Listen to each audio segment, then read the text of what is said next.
Aragorn is the ideal king. He is who we want all kings to be, or all political leaders, really, all leaders of any sort. He's brave, but compassionate, thoughtful, yet willing to act decisively, willing to understand the perspective of others, yet still willing to do whatever he needs to do in order to end injustice. This is true in both the books and the films, and yet the two visions of Aragorn presented differ quite significantly.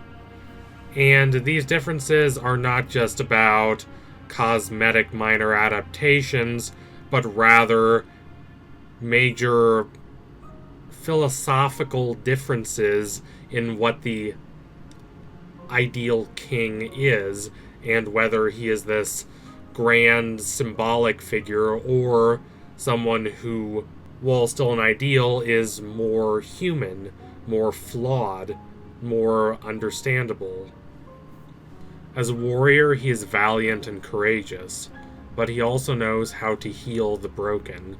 He sees the disrepair and squalor the world has fallen into, and he wants to revive the world. He wants to revivify it. He wants to make it a prosperous and compassionate and just world for everyone, instead of a bleak and barren wasteland. Now, you could say that he is a very exaggerated view of the perfect king. You could say that no leader could live up to the ideals set by Aragorn. And to a certain extent that's true, but it's kind of missing the point, in the same way that it's missing the point to say that there is no warrior who is realistically as fierce and fearless as Achilles, or as strategic and cunning as Odysseus. These are ideals elevated above the ordinary, above the mundane, quotidian conduct of ordinary people like us. An ideal that we should all aspire to try and adhere to. Aragorn is a vehement defender of justice. He is willing to steadfastly oppose cruelty and immorality. But he is also a compassionate sage.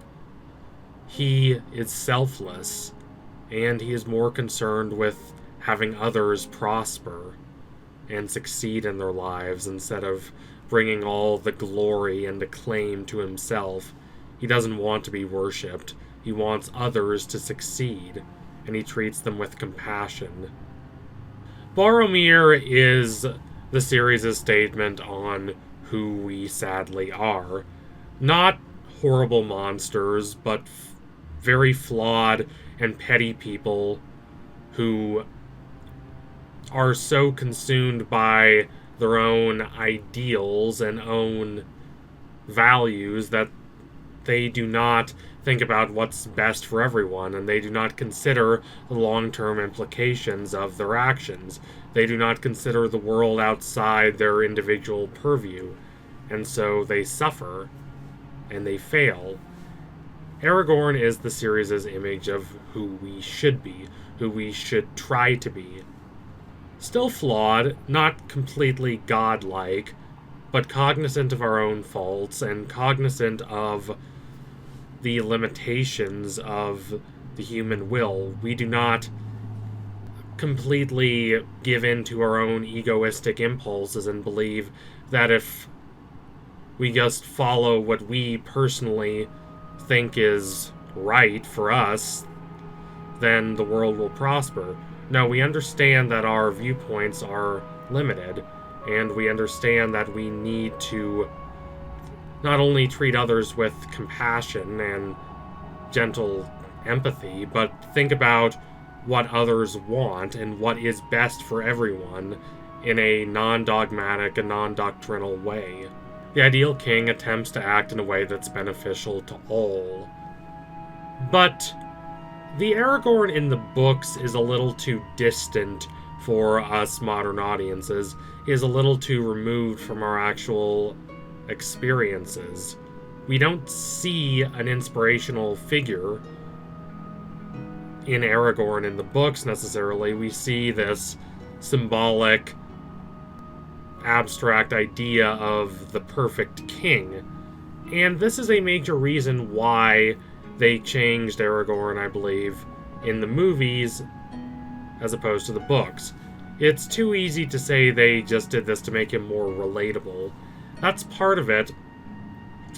But why do we not find book Aragorn relatable as opposed to movie Aragorn? And why is this a problem for us where it might not have been a problem for Tolkien?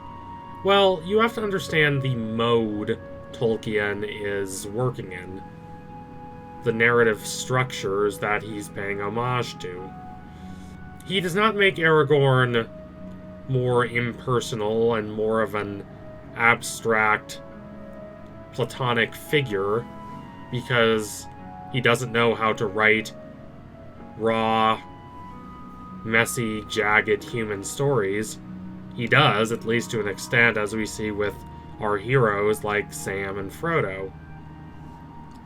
But Tolkien was very much thinking about a mode of storytelling that was outdated even by the time he was writing in the 1950s. This, Tolkien wouldn't have liked to call it allegorical, but this symbolic mode in which kings and princes are not mere individuals, not mere human beings caught in the messy web of sociological and political and ideological factors, but these metaphysical, spiritual embodiments of what kings and princes should aspire to be. Think about Thomas Malory's The Death of Arthur. Think about Edmund Spenser's The Faerie Queen, if you've read either of those works. If not, just think of this grand Arthuric romance.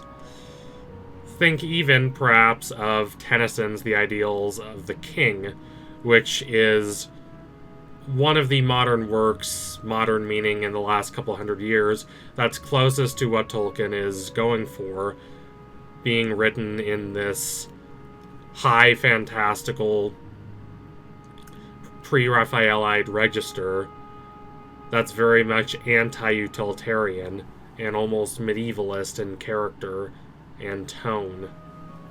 But even in Tolkien's work, he does not make Aragorn the hero, because if we had to sit through all of these stories about, how Aragorn is so brilliant and perfect and how he always knows what to do, it would be a little tedious. It would get old quickly.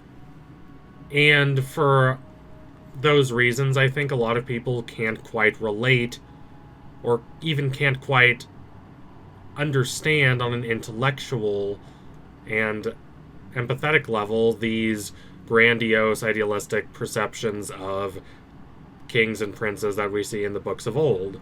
It's not really a mode of storytelling that works for us. And the move away from that mode of storytelling started hundreds of years ago. Think about Don Quixote, which lampoons hilariously all of these high-minded, lofty ideals of chivalry and justice.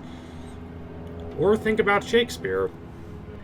Harold Bloom, who's kind of a jerk but still a brilliant literary critic, talked quite a bit about how Shakespeare very much invented our current idea of humanity. Now, obviously, it's not like people were robots before Shakespeare. What he was talking about is how Shakespeare very much drew from this Renaissance humanism that suffused through England during the 17th and late 16th centuries to very much craft the first of what we would call modern, complex, fractured psychological portraits of human beings. There are a lot of good kings in Shakespeare, but there are no perfect kings. There are no kings who can just be these ideal, ethereal, unquestionable leaders without having to do the hard work of kingship. Aragorn in the movies is very much a creation of our modern world. He is still compassionate. He's still the possessor of this almost preternatural calm that soothes all those he's talking to. Viggo Mortensen conveys this so well, that quiet, profound confidence of Aragorn, and he is still this fearless, indomitable warrior seeking to strike down injustice whatever it costs. But movie Aragorn is much more self-conscious. He's much more willing to think about his own faults. He's much less certain whether he should even be the king in the first place. The line ostensibly ended a long time ago. Aragorn, while he was picked out to be someone special early in his life, has spent a lot of his adult years just wandering around, acting as a ranger, searching through the wilderness, the desolate wilds, trying to help people, trying to do the best he can, but not being in this position of leadership and authority. Remember, Aragorn is older than he looks. He's almost 100. He's spent decades and decades of his life outside the halls of power. The idea of entering those halls is intimidating, especially when he considers how his ancestor, Isildur, doomed men and hobbits and all the good and moral races of Middle-earth to suffering by refusing to throw the ring into the fires of Mount Doom, thereby forcing Frodo and the rest to make the quest to Mount Doom thousands of years later. He does arrive at the same position as Book Aragorn. He still has a long and just rule. He acts with wisdom and with courage, and that is enough. He still fulfills that ideal. We do not need to know about Aragorn's tax policy, George R.R. Martin. Knowing that would not add to what the work is doing because it is working in a completely different mode of storytelling. But this Aragorn is absolutely an Aragorn that needs to grow into the role of being the king. He needs to acquire that confidence. He doubts himself. He wants to be a king who is able to deliver what is best for his people, and he is not satisfied until he reaches such a point. I think, while there are certain aspects of Book Aragorn that are admirable compared to movie Aragorn is a more robust character overall. So thank you all for watching. If you liked what you saw today, don't forget to like, comment, and subscribe. Donate to my Patreon if you can and you want to see more videos like this. Keep watching The Lord of the Rings. And let's hope that the Rings of Power turn out to be as fulfilling and satisfying as I really hope that series will be. Fingers crossed, we can only hope for the best. Anyway, tune in soon for my next analysis. It will be coming soon. Promise you that. Thank you all again. Adios, comrades.